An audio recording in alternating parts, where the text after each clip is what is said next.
আজকে আমি নিয়ে চলে এসেছিল 5 টাকা দামের কুরকুরে। তো আমরা ছোটরা বড়রা সবাই কিন্তু কুরকুরে খেতে প্রচন্ড ভালোবাসি, কিন্তু একটা রিসার্চ করে দেখা গেছে কুরকুরের মধ্যে নাকি অনেকটা পরিমাণে প্লাস্টিক থাকে। বাট এখনো পর্যন্ত লাইভ কিন্তু এটা কেউ দেখায়নি। বাট আজকে আমি তোমাদের সামনে একদম লাইভ আমি দেখাতে চলেছি যে কুরকুরের মধ্যে কি সত্যি কোনো রকমের প্লাস্টিক আছে। তো তার জন্য আমি একটা 5 টাকা দামের কুরকুরে প্যাকেট কিনে নিয়ে চলে এসেছি। এবার এর ভিতরে যেটা আছে সেটা জাস্ট আগুন দিয়ে এখন ধরানোর পালা, এবং সেটা এখন আমি তোমাদের সামনে একদম লাইভ করতে চলেছি। চলো তাহলে করা যাক। প্রথমে আমি প্যাকেটটা ছিঁড়ে নেব।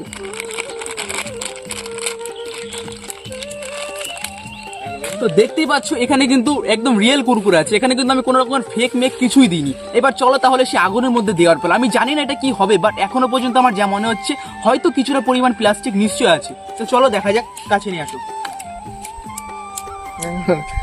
হ্যাঁ, তো আমি কিন্তু আগুনের মধ্যে দিয়ে দিয়েছি, আর সত্যি কথা বলতে এটা কিন্তু আমার মুখের হাওয়াতে নিভে গেল। আমি আরেকবার ট্রাই করছি, দাঁড়ান। অনুমতি দেওয়া হলো। এখানে কিন্তু দেখা যাচ্ছে যে আগুনটা আমি দিয়েছি, আর এখানে কিন্তু জল বেরোতে শুরু করে দিয়েছে। বাট এখানে প্রচন্ড হাওয়ার দরুন আমি ঠিক করে এটাকে জ্বালাতে পারছি না।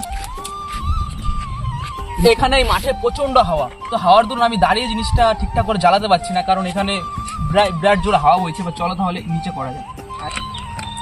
তো আমি যা বুঝতে পারছি, সত্যি কথা বলতে কুরকুরের মধ্যে কিন্তু প্লাস্টিক আছে, নাহলে কিন্তু এতক্ষণ ধরে এইভাবে না জ্বলবে না কোনোদিন। আর এটার মধ্যে কিন্তু দেখা যাচ্ছে চিক করে যেরকম প্লাস্টিক জ্বলে সেভাবেই জ্বলছে। আর যতটা মনে হচ্ছে এটা কিন্তু 2 থেকে 3 মিনিটও জ্বলবে। তোমরা কিন্তু দেখতেই পাচ্ছ একদম রিয়েল, এখানে কিন্তু কোনো ফেক মেক কিছুই নেই।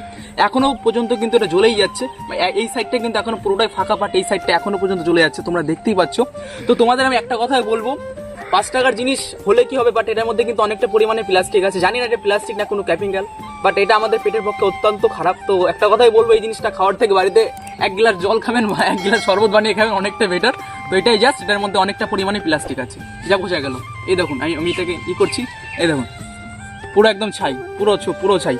তো কিরকম লাগলো চ্যালেঞ্জ ভিডিওটা নিশ্চয়ই কমেন্ট সেকশন জানাবেন। আর একটা কথা, এই যে খাচ্ছে এখানে প্রমাণ পেয়ে গেলেন আপনারা, প্লাস্টিক থাক বা না থাক ছেলেবেলে খাবে। তো চলো নেক্সট ভিডিওতে দেখা হচ্ছে। যদি ভিডিও ভালো থাকে নিশ্চয়ই সাবস্ক্রাইব করে দেবেন, এবং কমেন্ট সেকশনে নিশ্চয়ই জানাবেন যে নেক্সট ভিডিওটা কি বানাবো। চলো দেখা হচ্ছে নেক্সট ভিডিওতে।